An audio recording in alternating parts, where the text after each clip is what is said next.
phones are alive with the sound of bowling. Well, maybe not at the moment, but they will be because we are on location at the National Bowling Stadium, home of the PBA World Series of Bowling, for this month's edition of the Sport of Bowling Show.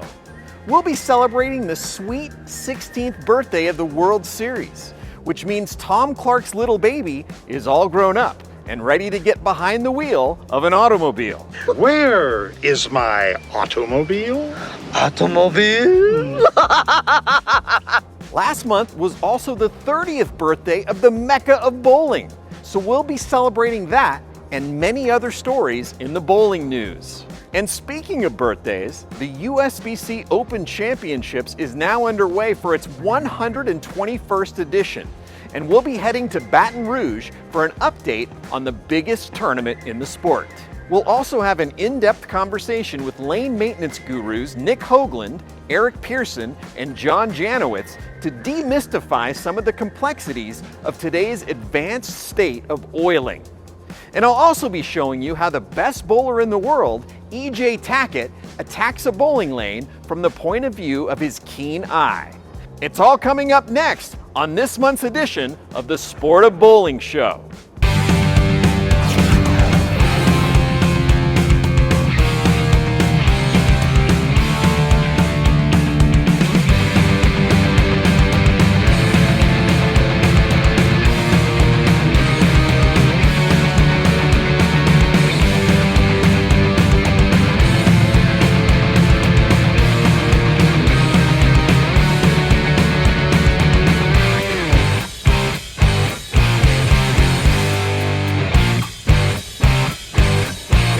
Welcome to the Sport of Bowling Show. I'm your host, Jason Thomas.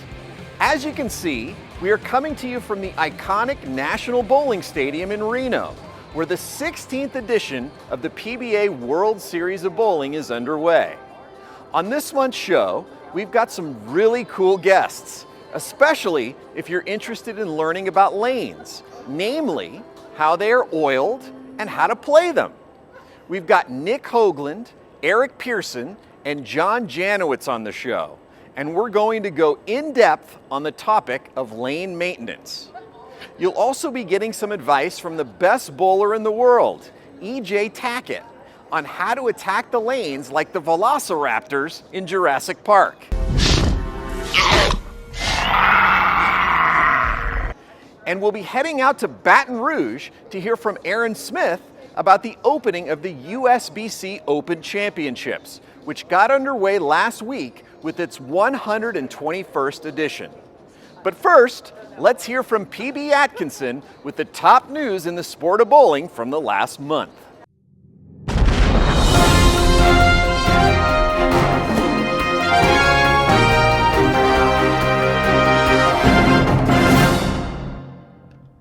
Hello, bowling fans, and welcome to the Sport of Bowling News Desk. I'm PB Atkinson.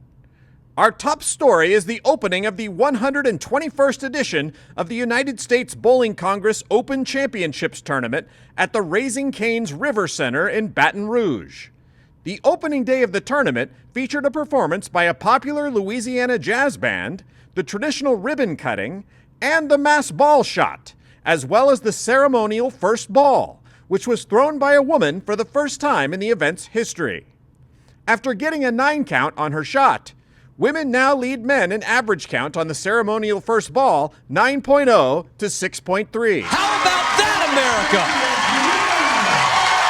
America? Santu Tahavanainen captured his first PBA Tour national title last month when he defeated Chris Vai to win the PBA Owens Illinois Classic. Tahavanainen's win came after a dramatic recovery from a serious knee injury, which caused him to miss the entire 2024 season and put into question whether he would ever compete on the PBA Tour again. After the emotional victory, the comments on social media mostly revolved around what was up with his hairstyle. The hair's like going, good night, Donald, here we go. The United States Bowling Congress Scholarship Management and Account Reporting for 10 Pins program is making an investment earnings allocation of $7 million to provide additional scholarships for youth bowlers. The $7 million allocation matches the largest earnings allocation in the history of the program and includes $2.6 million in bonus scholarships to the 7,127 active SMART participants. That giant whooshing sound you just heard is parents around the country yanking their kids out of lacrosse and putting them into bowling. Derek, you better yell! Show me the money! Jason Belmonte and Bill O'Neill took home their second PBA Roth-Holman Doubles Championship in Vernon Hills, Illinois last month. The pair defeated the team of DJ Archer and Sean Maldonado in the final, and people are now calling the fabulous duo by the new nickname Bilmo. Although it's not the catchiest mashup name ever, it did save us from the inevitable alternative that would have cropped up had they lost, which was the Sharknado-esque Archer-Maldonado mashup, Archnado. And our last story is the PBA World Series of Bowling, which is being contested in Reno at the National Bowling Stadium this week, turning 16. The event, which was the brainchild of PBA Commissioner Tom Clark back in 2009, is often credited for the global expansion of the sport. But it was also ingenious in that it helped the PBA and its players save significantly on travel and event production expenses. When asked about the anniversary, Clark was quoted as saying, "Yes, the World Series was definitely the least expensive of all my children. But now that it's 16, I'm still waiting for it to ask to borrow the car keys." Where is my automobile? Automobile?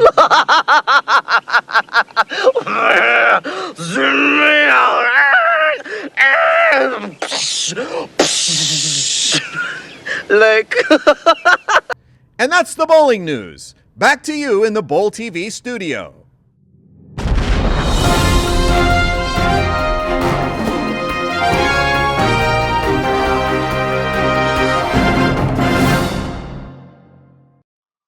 All right, folks, welcome back to the Sport of Bowling show. As you can see, we're here at the PBA World Series of Bowling. We got a qualifying squad underway, and we've got three very special guests for you next here on the show. One of them actually did the lanes for this squad. We're going to bring him in first. Eric Pierson, how are you doing today, sir? Fantastic, Jason. How are you? I'm doing fantastic as well. We've got John Janawicz. You did not do the lanes here at the PBA World Series of Bowling, but you've done many lanes in your life, and you've bowled on many. How are you today, John? Yeah, I'm okay. I'm all right, Jay. Thanks, man. Thanks for having me on the show. And Nick Hoagland, I think they're very happy that you didn't do the lanes for them here at the World Series of Bowling this week, but you did do the lanes for the U.S. Open a few weeks back, and you've done many yourself and also a very accomplished bowler as well, Eagle winner. How are you doing today, sir? This is great. What a great group of guys here. I love us.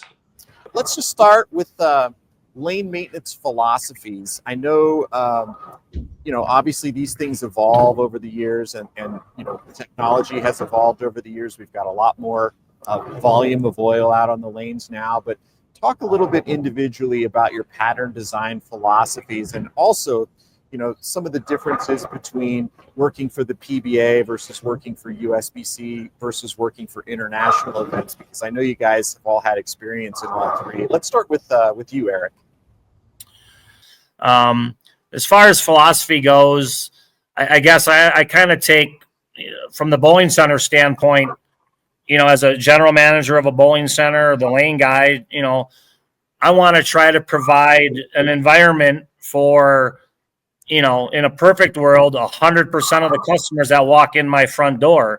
I want them all to feel like they have an opportunity to bowl the way they like to bowl, and whether they score or not, it's up to them.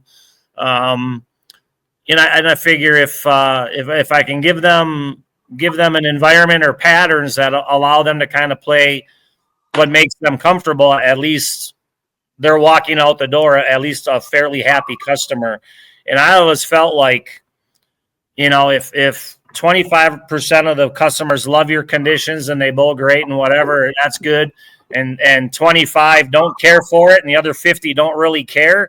Well, that means 75% of my customers are pretty happy, and I'm going to keep getting them back. So I kind of look at it that way and say, how do I make that 75%, 80%, or 85%? And just kind of look at it from a bowler retention standpoint as far as, working in a bowling center. obviously when you come out and you do these tournaments and you start to branch off into higher levels of competition, well, then that whole mindset changes based on, what you're trying to accomplish. So for me, here, the fact that we have a, whatever it is, 12 or 13 week pro tour, in a perfect world, I would like to provide something where every bowler feels like I've got an opportunity, each and every week. Maybe in the past, it wasn't quite that way. When they used to bowl 30 weeks out of the year, you always used to hear, I didn't have a good week or two, they kind of shut me out, whatever, but I know my look's coming.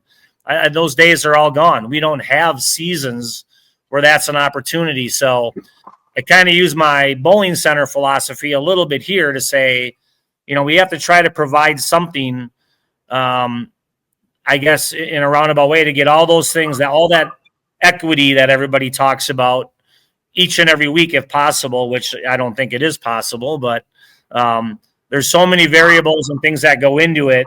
And I'm experiencing it right here just in the last few days. You're here with me.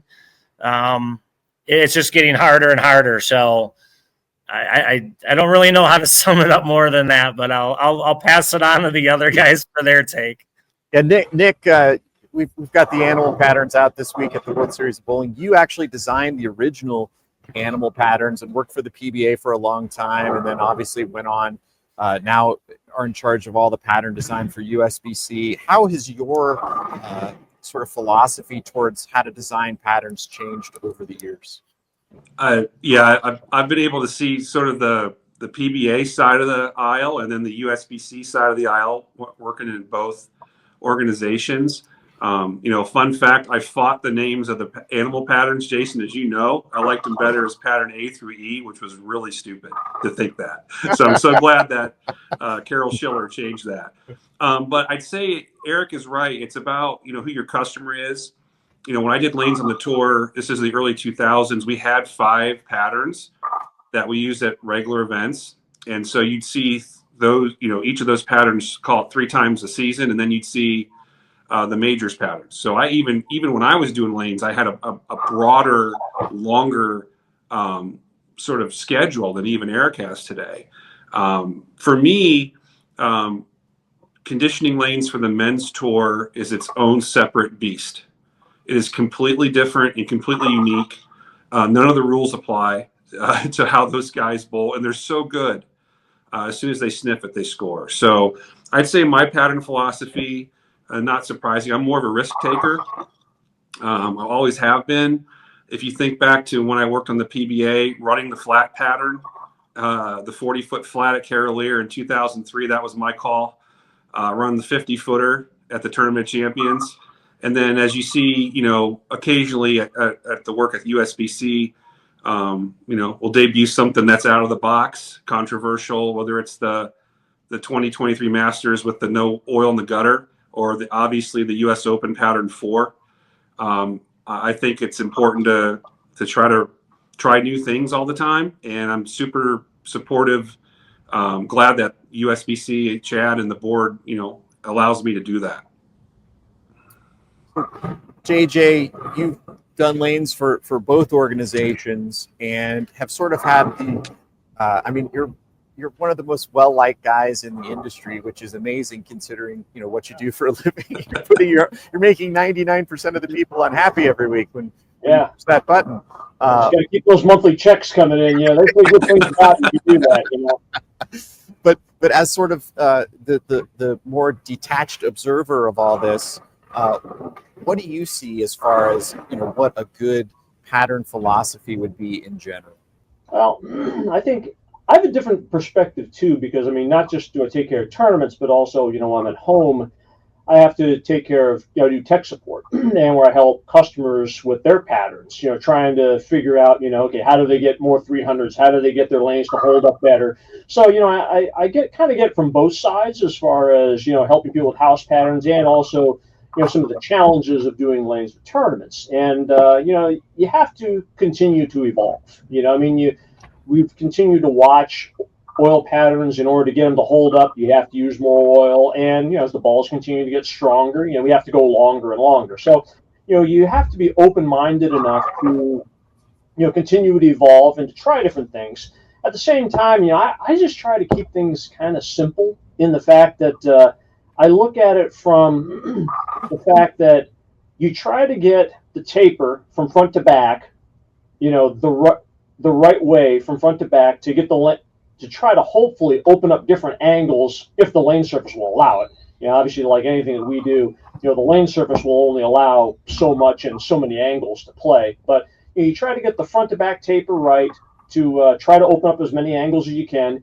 You get the volume high enough to try to get durability to hopefully you don't get too much change from side to side or front to back. You don't want to get too much volume to where the oil just carries down too much.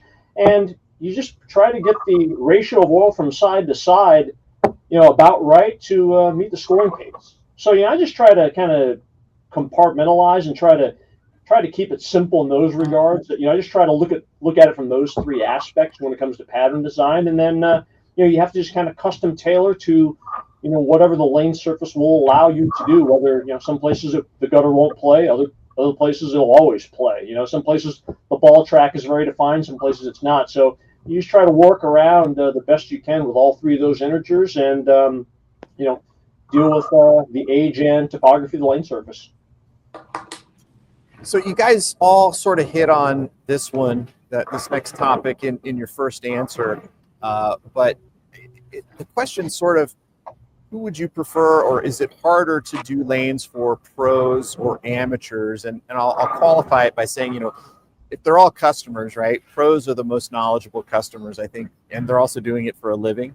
So they're going to be a lot more critical, I would assume. But amateurs, the fact that they may not be as educated could be just as equally as frustrating in their complaints when they're not seeing what they want to see. But just from your guys' standpoint, what is the difference in doing the lanes for a pro versus an amateur? Eric, we'll start with you. Boy, that's a tough one. It's a tough one. Yeah. I mean, I guess for like amateurs, if you're doing stuff for amateurs, you're back home, your range isn't as large, I guess. So you're kind of making decisions based on where you're at a certain given time. Whereas out here on the tour, and they're out, like you said, they're trying to make a living, so way more stressful. And the fact that you've only got so many events, and you're trying to make the right call to what you think you need to do, as you're going to these different bowling centers, but way more difficult because all the variables that are in play can just really, pop up at the wrong time, or you don't quite get it the way you want it, and things get lopsided one way or the other because the talent level is so high. You don't see that, back home or at local tournaments or amateur tournaments as much as you do out here. So I guess here the difficulty is the expectation level is a lot higher, and so therefore you need to really consider all the different variables in place and make the most educated guess you can. And, and I hate to say it, but sometimes you just have to live it. I used to hate it when people said, it is what it is, but I find myself saying that more and more to go, well, I made an educated guess of what I thought we needed to do. And then again, you don't have any control over what the players are going to do. So, I just almost feel like any conversation you have about lane maintenance, I have another friend, an old friend from Kegel, and he's no longer there, but we all work together very closely. Gus Fulgen, longtime lane man, and he just always used to say how there's so many layers in how everything works and plays out, and I'm really seeing that. It never made sense to me, why he used the word layers, but now I see it all the time that, too often people think A equals B, or A happened, so therefore B, or A plus B meant C happened, and it's just not that way. There's so many things going on and so many different variables in place that it's just getting more and more complicated and that much harder. I'm not sure I answered your question, and I probably went off the rail a little bit there, but I think you way harder the higher the level. you definitely hit the idea that this is a very complicated thing. Nick, what are your thoughts on this one? And obviously, as a risk taker, you're more likely to raise the umbrage of certain folks because of that risk taking mentality. But what's your take on this whole topic between? Yeah, I think Eric Pierson has the toughest job in bowling. I can tell you, I do this work for USBC part-time, and my two most stressful weeks of the year are the U.S. Open week and the Masters week. The U.S. Open week, I can tell you, I probably have the easiest pro tournament to oil because I have the 4 patterns. And if I make a mistake on one, the other ones may blend it out. But I also have the toughest one. The Masters pattern every year is the toughest pattern for this reason. And Eric mentions the layers. We have a burn squad, right, which in my mind means that we're going to have a lot more lineage on the right side compared to the left. So you have that squad equity component you got to think about. But when they bowl match play, they're bowling on fresh or on one match with three games on a pair. And so conditioning the lanes for that tournament equity-wise to me is really challenging. And then the scrutiny of it, when you do a good job, when you have a good week, it's still not good enough. And so just, taking the punches about that all the time is difficult. From the amateur side, the best example I can give you is, the Open Championships. And, you can't make a mistake there because 60,000 people are going to bowl on the patterns. And so maybe a little less risk-taking on those events. But when it comes to the pros, I think everything has to be on the table because they're changing the environment so quickly and so drastically. You have to stay ahead of them. Yeah, that's a great point. And I'm glad you mentioned the Open Championships because sometimes the amateurs come out, they think it's too hard, but then, you see the pros show up and, they average 260 on it. Yeah. So what's the balance between, too hard and too easy? And I think you do a really great job of putting that pattern out every year. JJ, what is your perspective on pros versus amateurs? And, I think your customer service piece has a lot of additional light on this because you might talk to the customer more than anybody out there in the amateur world for sure. Mm-hmm.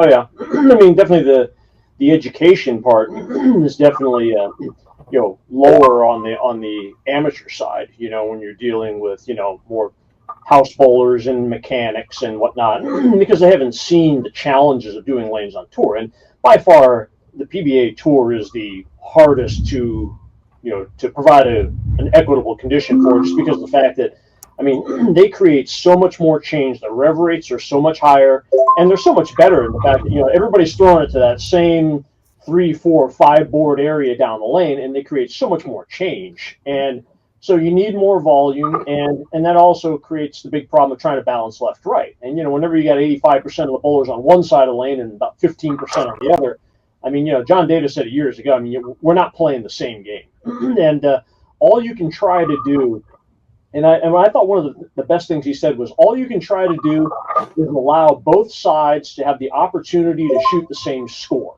And that's about it. Because otherwise, especially at that level, we're just not playing the same game. There's just too much more change on one side. And that's what makes the challenge of the tour way higher, So, and, when it comes to, and I'm sure, obviously Nick does all the patterns for USBC. The same patterns that work for junior gold aren't going to work at the highest levels here. They ain't going to work for the masters. They're not going to create the same kind of equity. And, I just know balancing left-right was the hardest thing that we had to deal with in 1998 when we started doing lanes, when I was introduced to doing lanes on tour. And, 27 years later, it's just as hard, and in my opinion, I think even harder now. So one thing that we talk about quite a bit nowadays, and when we were all growing up, there wasn't really any such thing as an oil pattern, and you didn't know what you were bowling on. You just kind of threw some shots and you figured out where to play. Nowadays, we have some tournaments that reveal the patterns, some that don't. There's a lot of talk about either way, what's better, what's not. What is your guys' take on the whole revealing the pattern or not revealing the pattern question? Eric, let's start with you. I I used to think a few years ago that not revealing it was not necessarily a good idea because it just looks like who knows what could be going on behind the scenes or whatever. And the fact that the patterns became such a big thing, I felt like the more information people had, the better. Kind of like having your golf course card, while you watch the pros go from hole to hole. Same way here. I kind of believe we should all know the pattern. I believe we should have topography of every single lane, every single time we bowl. The more information there is, the better, because it just gets rid of the uncertainties and the questions that might arise by not knowing. But now I also believe that we're getting to a point where variety is the biggest thing we need. So maybe some tournaments could be one way and some could be the other way, where we're just going to lay something out and nobody needs to know anything. So for me, it's a kind of either way. I'd rather see more information out there, but I can easily see it the other way now, a little bit more than I could maybe, say 5 or 7 years ago. Yeah, that's a good point. And I remember when I was at the PBA and Nick was there, there was this sort of idea that things were happening behind the scenes that were not on the up and up. And then, we started revealing the patterns every week with the animal patterns. And then over the years, as people started to get more knowledge about those patterns, it started to affect who would show up to tournaments. If you put out the cheetah pattern, you might have more people show up than if you put out the shark pattern, because the shark pattern was tough and less people could bowl well on it. Nick, you've seen this happen over the course of really the whole history of it. And I'm sure you've gone both directions as well as Eric, but what's your perspective on the reveal versus not reveal nowadays? Yeah, I'm a toss up on this. I see it both. I see both sides of it. I give Kegel specifically the organization called the Foundation credit for this, because the era of thinking there are games being played is over. And so I remember in the old days in the PBA tour, we'd put a black light on that Phoenix S machine, and the pros could come in and watch the machine go down the lane to make sure that we were putting out the right pattern. And we had professional bowlers show up at 5 a.m. to watch us oil lanes because they didn't trust us. And I think that's gone today. The machine, especially these new Atlas machines, we can view which pattern was run, who ran it, did someone alter it, which never happens because the machines are pass coded out. And so I think we're over that. And so the hiding of the pattern, I think, makes sense in some instances. And then you also have to go from customer data. The Open Championships is always a big topic of conversation about whether it should be posted or not. And, you can review the stats, but the majority of folks, as Eric said in his opening statement, either don't care or are fine with not knowing the pattern. In fact, they think it makes them more competitive because they don't have access to maybe the newest machine or a certain type of oil or a ball. So I see it both ways. I'm old school. I liked showing up and trying to figure out the pattern in my 15 minutes of practice. And so I'm glad it still occurs, especially at the collegiate level. I think it's cool to watch those teams try to figure out the shot in 15 minutes of practice, because it can affect the tournament how quickly you figure it out. Yeah, that's a great point. And then one more point to this, and I think JJ is the best one to answer this question, because as we know, JJ, you've got quite a large arsenal of equipment and some older equipment that you like to bring with you from tournament to tournament. And when you don't know the pattern, it's really hard to know how much to bring. So maybe you can give us a little perspective on that as somebody who's still competing very often, but generally on the topic as well.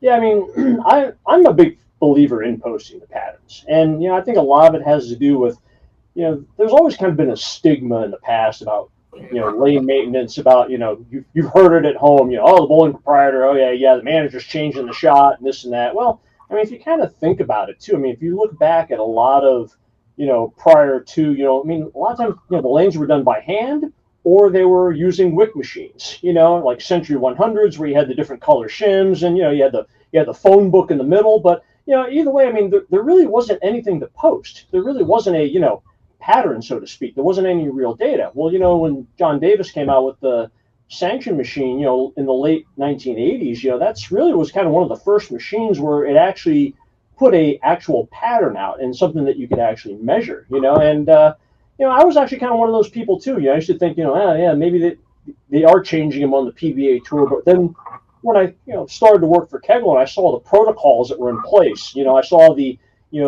sanction technology and how exact it was. I saw the process verification where we bring the people in, some of the local association people to come check our work. I mean, but at the same time, the lanes would still be, different to some degree from day to day. The bowlers would see it, especially at the highest levels in the PBA, and even I could see it. They do look a little tighter today, which also showed that, there's still a lot more going on than just the pattern. But to me, I kind of like to look at it as like it's almost kind of like the evolution of like bowling ball boxes. Like before, when you looked at old bowling ball boxes, you had the type of ball, you had the ball weight, and then you had the top weight, and then there was nothing else. And then over time, you started seeing, oh wow, this is the type of cover stock that's on here now, and this is the RG, this is the differential, this is the intermediate differential. I mean, to me, that's important information to know, because goodness knows back in the day, man, if I would have known that this ball was an 058 differential, I wouldn't have drilled it this strong. Or if I would have knew this was a 257 RG, I'm like, my gosh, I wouldn't have put a 1-inch pin and just create a confused bowling ball. So you can kind of use that information however you want. But like I said, to me, it's kind of like knowing the oil pattern. It tells you the facts, but it doesn't tell you, if the gutter's going to play or not. It doesn't tell you, if we're going to need to play inside or not. It just tells you where it's at, and you can kind of draw your own conclusions from there. But for that reason, I'm a big fan of posting the patterns just to kind of get that information out, and let the bowler choose of how he wants to use it.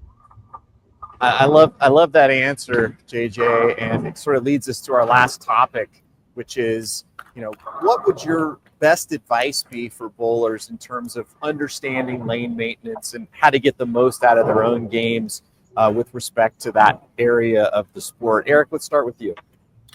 Yeah, it's funny the way JJ put all that, because I've been thinking about that a lot just in the last few months, how there was no such thing as an oil pattern until the Kegel came out and John Davis invented the technology he did, and how far that's all come. And just talking with bowlers in general, they'll tell you, oh, I only look at the length and the volume to tell me what I need to know. And I'm like, well, that's funny, because I don't think length, volume, and ratio mean next to nothing anymore. Mm-hmm. The game of bowling is based on friction.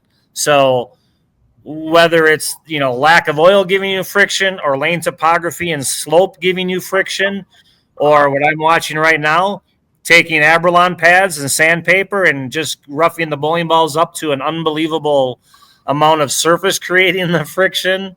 That's what it's all about. I almost feel like we're almost spending too much time talking about oil patterns. They are becoming a smaller and smaller percentage of the importance of the environment.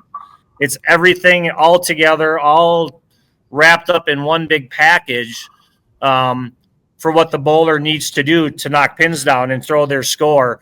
The oil pattern to me is just one tiny piece of that puzzle that goes along with everything else. Lane surface, bowling ball cover stock, layout of the ball, how fast you throw it, what's your rev rate, what's your rotation.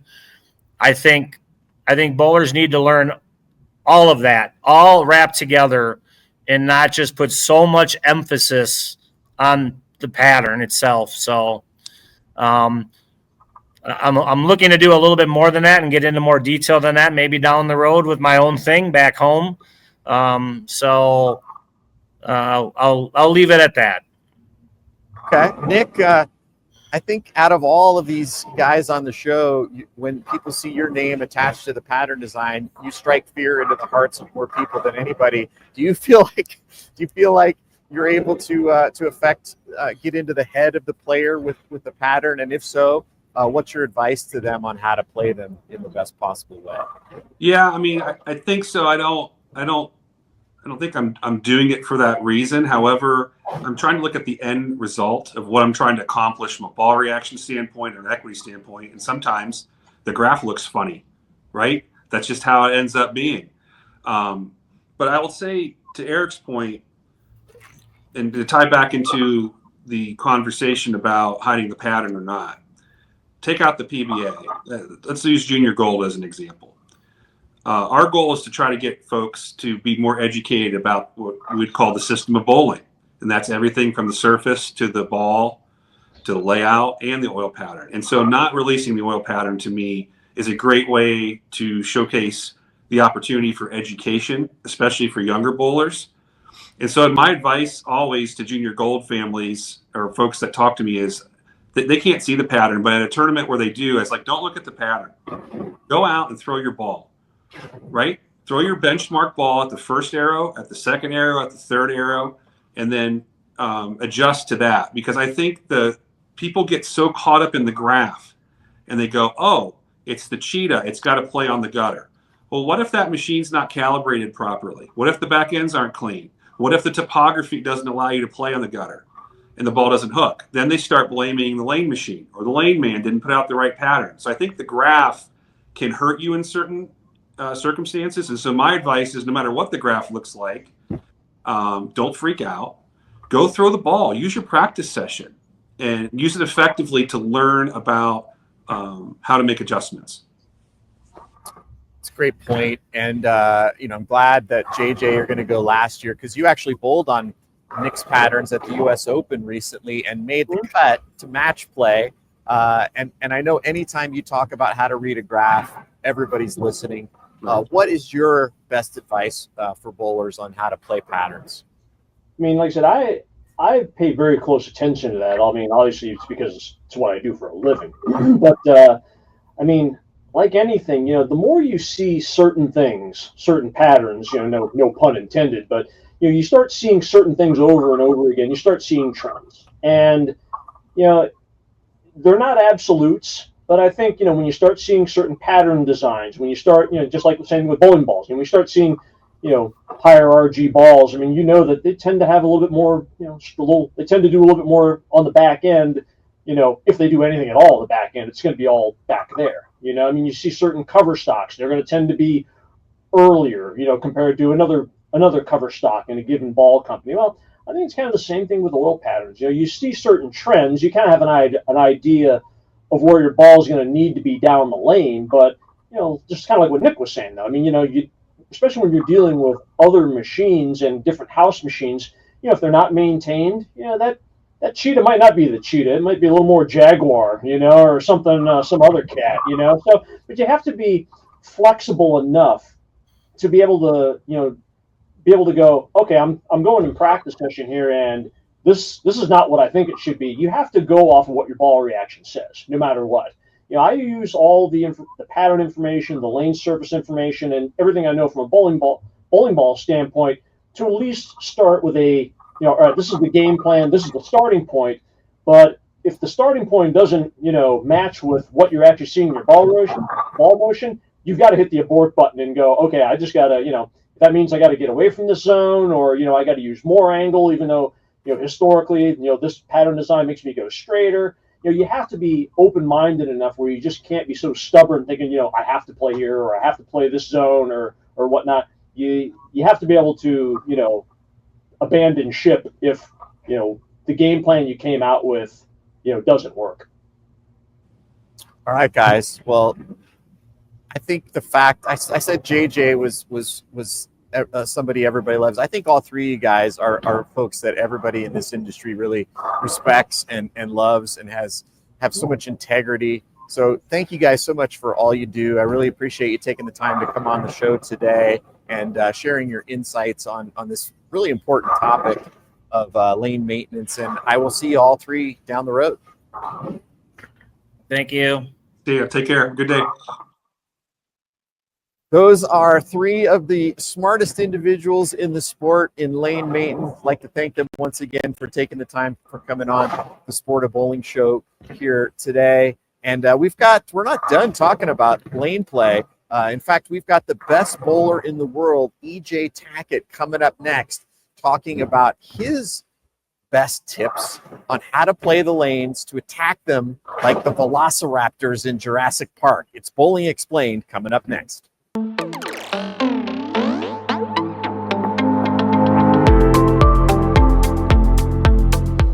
One of of the big things we talked about in our last edition of Bowling Explained was the importance of finding miss room out on the lanes. Now, it's one thing to listen to me talk about it and have success when bowling on a house shot, but it's another thing entirely to hear that same thing coming from the best bowler in the world, EJ Tackett, when talking about the demanding conditions of the PBA Tour. So let's hear from EJ on how he goes about getting lined up and then how he stays that way as the conditions change over the course of a tournament. Lane play is such a weird thing. You can look at the graph all day, you can look at all these other things, but really at the end of the day, the lane panels themselves kind of dictate where we throw our bowling ball and why. Because even though we're bowling on a synthetic surface pretty much everywhere we go, the lanes still get kind of trapped. And in over 25 years, I have a bowling center that lanes have been in for 25 years. They're super tracked up.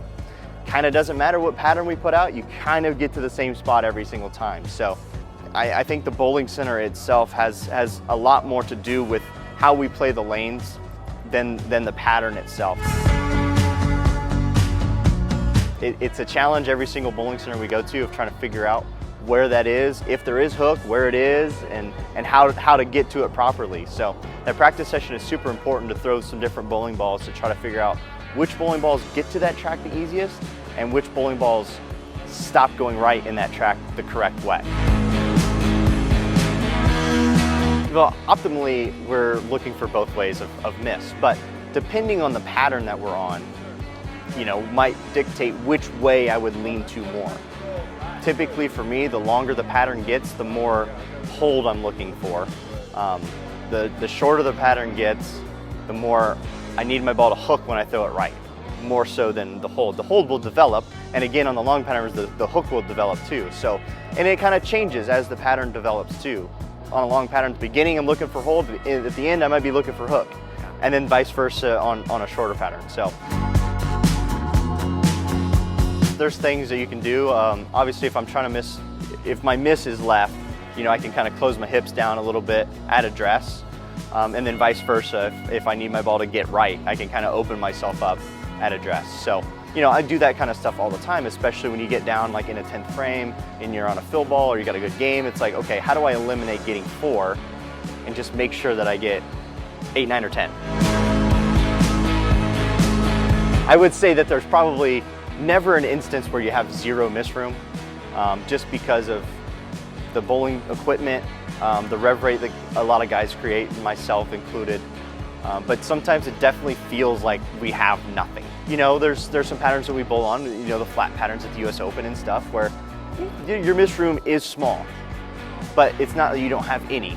You go from having 1, maybe 2 boards, and then on a pattern like we bowled on today where there's 4 or 5, right? And 4 or 5 feels like the whole lane.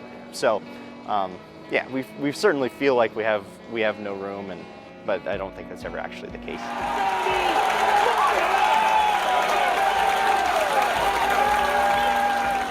A big thank you to EJ Tackett for taking time out of his busy schedule and sharing some great insight on how to find miss room out there on the lanes.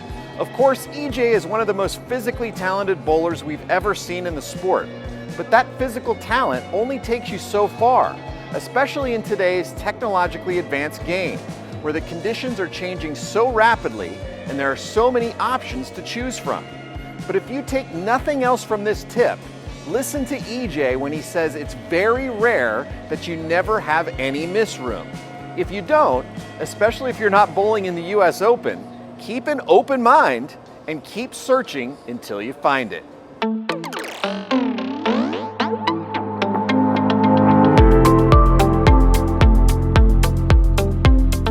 And welcome back to our makeshift studio here from the PBA World Series of Bowling in Reno. We have a very special guest on the show coming up. One of my favorite people in the world. He is at the USBC Open Championships in Baton Rouge. Let's give a big welcome to Aaron Smith, the legend. How are you doing today, sir? Excellent, JT. Thank you for the introduction. Obviously, you're in my favorite place in the world, Reno, right now. Yes. But I'm very excited to be here at the Open Championships in Baton Rouge. Things have kicked off. March 1st was opening day. 150 straight days of bowling. Champions and Eagle winners are going to be crowned. It's going to be a great time out here in Red Stick. Yeah, I saw your story on the opening day, and it was pretty cool. Just, all the usual things, the pomp and circumstance. You had a jazz band come out and play. That must have been pretty cool. You did the ribbon cutting. Well, you didn't, but, some people did the ribbon cutting. Someday you'll get to do that, right? I'm sure. Yeah. You'll be the big wig, the mayor getting to do the ribbon cutting. But we had something historic happen. The first ever Josephine bowler was named and got to throw out the ceremonial first ball. That is correct. Shelly got picked out of everybody on the squad. For those of you who have not been to an opening squad, it's a pretty cool ceremony. It dates back to 1951. We've always referred to it as Joe Bowler, but there's always been the opportunity since 1994 for a female to be picked as well, and that just hasn't happened yet. Until 2025, Shelly was the lucky one standing when it was all said and done. So she ended up getting the cape, the scepter, and we usually say crown, but she got the tiara instead. Oh, yeah. And she got to roll out the ceremonial first ball, take in the all the excitement from the best seat in the house right next to Jason Overstreet throughout the course of all the excitement. And it was also pretty special for her. She got to enjoy the moment with her father, who also came up to the stage for a second and got to be part of it as well. So it was super cool. Shelly was a great Josephine bowler to hopefully kick off that tradition and many more years of excitement at the Open Championships for that opening squad. Yeah. Now, speaking of excitement, I know there's a ton of excitement for folks going to Baton Rouge. You've got a huge number of entries going there this year. We talked about it on the last show with Chad, and just talk a little bit about being there and the excitement and the feel in the building right now. And it's an arena build, which is something we don't do very often anymore. So it's got to have a pretty cool feel there right now, right? It certainly does. 2018 was the last time the Open Championships had a build in Syracuse, New York. So it's been a lot of Reno, a lot of Las Vegas the past couple of years. So the bowlers have seen the bowling plaza and the National Bowling Stadium. But when you think about 7 years, so many bowlers have entered the tournament since then as well, who haven't got to see what this setup looks like. The buzz of seeing it, starting on social media when we started making posts of the build here and there, certainly saw a lot of the excitement. I know a lot of folks asking about where's the closest Raising Cane's, or do they serve Raising Cane's in the facility as well? We do have concessions here, so that's very important. But it's been awesome to see it all come together. I've been here since early February, seeing it, take shape day after day after day, getting closer and closer to the final product. And it's awesome. The bowlers have responded well. The lanes look phenomenal. The team that constructed the venue, just fantastic job as always. And of course, our creative team did a great job in really branding it. Definitely has a Louisiana feel to it, Baton Rouge feel, and it's the best place to be in Baton Rouge right now. I feel this is a spot to check out. Yeah. Well, you talked a little bit about Baton Rouge, and, you and I, along with Caleb Smiley, our video productions manager, went to Baton Rouge and visited some of the great spots in the area. So talk a little bit about some of the awesome things that the bowlers can do outside of the lanes when they're in Baton Rouge. It's a lot of fun. You and I enjoyed eating some pretty good food and going to some pretty cool places when we were there, didn't we? That we did. And I think, you mentioned the food. It's easy to lead off with that. The food down here is phenomenal. It's worth getting out of your comfort zone. If it's, the Louisiana style is not necessarily your go-to, make it your go-to for a week. Shrimp and grits. I mean, who can't love that? It's incredible. I could eat that for every meal. I'm sure there will be some folks who take that route while they're here in town, taking advantage of it. The food has been phenomenal. I haven't had a bad meal yet. My suit's not going to fit by the time this tournament is all said and done. But it's been so fun to go around town, try out spots that, as a bowler, 2005, 2012, I remembered hitting some of them. When the Women's Championships was here in 2017, I got to see a little bit more. So it's nice to check out some of those places that, I spent some time at in previous tournaments like the Chimes, Paranes. is another great spot. But we've been exploring a lot, trying to find new spots to not only enjoy for ourselves, but taking the recommendations from our staff here at the Rivers Center. With the Open Championships, we usually have a team of 50 to 60 travelers who move to the tournament from year to year, but we also hire right around 100 locals to help out throughout the course of the event. So they've been so awesome in telling us all the great spots to check out. And of course, we've had a lot of news coverage as well in the first couple weeks here. So I've been trying to get those folks to let me know the good spots too. So if you do see me walking around the facility, I'm certainly more than happy to let you know some of my favorite spots. And if you see me there, I think it's required you have to buy me dinner based off of that. No, I'm kidding. But it's, really first and foremost, the food has been phenomenal here. So many great places. One of the spots we visited, Phil's Oyster Bar. Yeah. Once again, I had never had oysters before then. And then we had them, and you're not going back. You're definitely going. I'm going back, but you're not going back from not having oysters again. Exactly. The food is certainly a big part of it. I know for, thinking of all of our time that we spend in Las Vegas and Reno, we do have a couple of casinos nearby as well for the bowlers who want to get out there and check that out. We swung by the Queen during that trip, which is, a very, very short drive away from the River Center as well. And then the Bella Baton Rouge as well, right across the street. That's ramping up to get, kind of reopen, a grand reopening for them coming up soon. They are open right now with some, but it's not completely open. But also right across the street from the River Center, the USS Kidd Museum. Yeah, we went there. That was cool. Very cool to see. It's been so nice to take in this community. This is the first time I've gotten to live here, so that's been a new experience as well. But it's been great. Just Baton Rouge has been phenomenal so far for us. Nice. So 121st edition of the tournament this year. Let's talk a little bit about the competition as kind of our last question here. You've had some good teams come through already. Matt McNeil's team was just there, bowled a pretty decent score. Tony Franklin and John Burkett's team just bowled there, I know, earlier today. And then you had a huge score at the Bowlers Journal already happen. So talk a little bit about what bowlers can expect in terms of the competition and what's out there on the lanes without giving away, obviously, the whole pattern. Well, of course, I would never do such a thing. No, I know. Well, Mr. Hoagland obviously puts a lot of time and effort into making sure the Open Championships, the Women's Championships, all the USBC events he works for are contested in a fair setting, and obviously first and foremost we got to talk about the build. Brand new lanes across 54 competition lanes in the River Center for this year. So that's where it starts. Nick came out here before we opened up, tested a couple patterns out, found the ones that he wanted to use. And so far, I guess if you want to say what's the buzz from bowlers so far that we've talked to and in chatting with Matt McNeil and some of those other folks, I think, the team event might be a little tougher this year. Might be able to sneak out a few more strikes and doubles and singles. That's the impression, we're kind of getting from, just watching a little bit here in the news as well. So that's what we've heard so far. You mentioned McNeil's group. They did put together a very solid effort across their 9 games.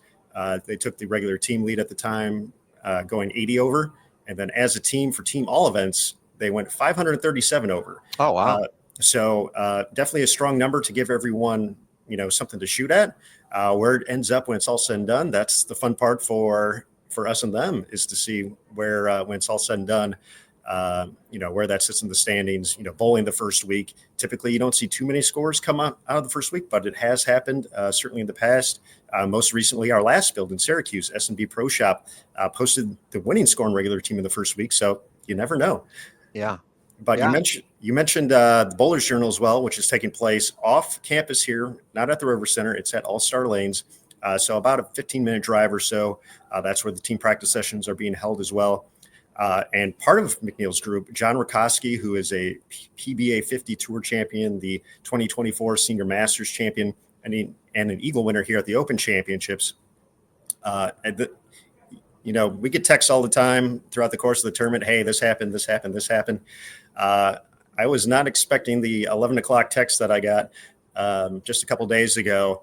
Oh, by the way, that's not what they said, but hey, just so you know, John Rikoski, great bowler, obviously, just shot 842. Wow. And three. Look for three, yes, yes, not the 4-game format like the old days. So 264, 279, 299. Wow. So he only missed 3 times the entire block. I believe he said it was a washout in the first game. I believe a 4-pin in the second game, and then we had the video of his 299 10-pin on the last ball. So 842 to set the pace in the senior singles category. He was also in doubles with a couple players, so put up some big scores with Bill Nichols on the senior side. That's north of 1,500. And Justin Veach, 1475, I believe their number in open doubles right now. So that also means that John Rikoski was in the dual entry. So that prize fund is also something that pays out very nicely at the end of the tournament. So John's 842 also leading that right now. So definitely a lot of excitement. We've had our first 300 take place there as well. I mentioned Bill Nichols. He was able to go back and do another set, and he was able to connect for a 300 as well. So we got our first 300, our first 800 in the books at the Bowlers Journal Championships at All-Star Lanes. Still looking for those first ones here at the Open Championships, though. Okay. Well, maybe you guys out there watching will be the first or maybe the first of many at the Open Championships. Aaron Smith, thank you so much for joining us. Hope you enjoy Baton Rouge, and I'm looking forward to seeing you when I head out there for my experience at this year's Open Championship. So we'll see you soon, buddy. All right. Thanks, JT. Appreciate you having me on. All right, folks, that was Aaron Smith from the USBC Open Championships 121st edition out in Baton Rouge. I hope you all check that out on bowl.com. If you're not planning to go already, be sure to check it out. It's a great event. In fact, that's what I'm going to be talking about next to close out the show in the final frame. It's my take on the USBC Open Championships.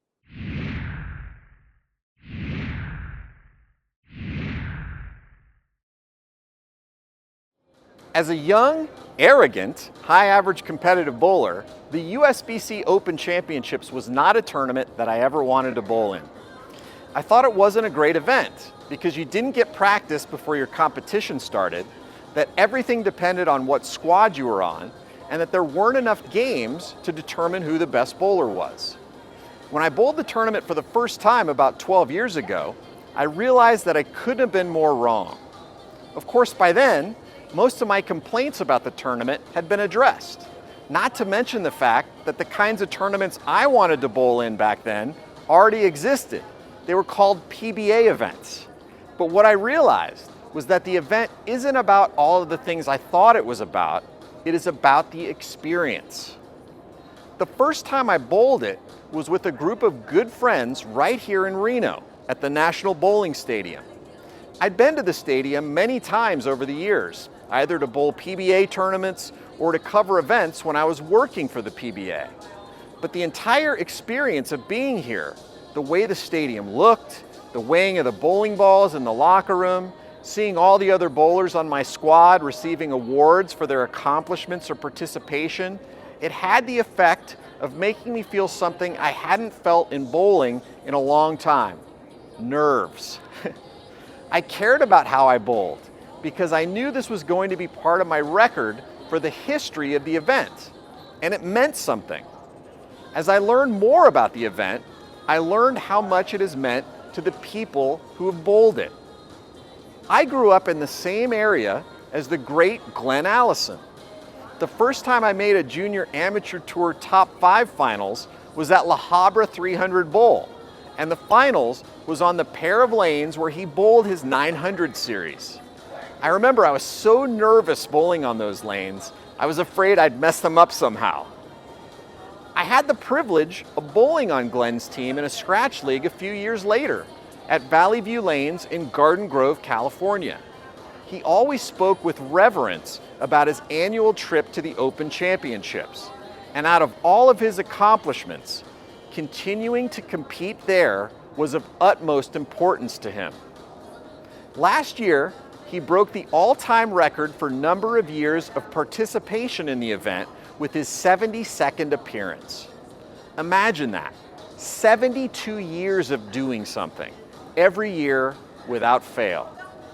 There are hundreds of others like Glenn who make the trip to the Open Championships each year and wouldn't miss it for the world. Some have bowled 30, 40, 50, 60 years in a row, and more than 55,000 bowlers are expected to make the trip to Baton Rouge to do it again this year.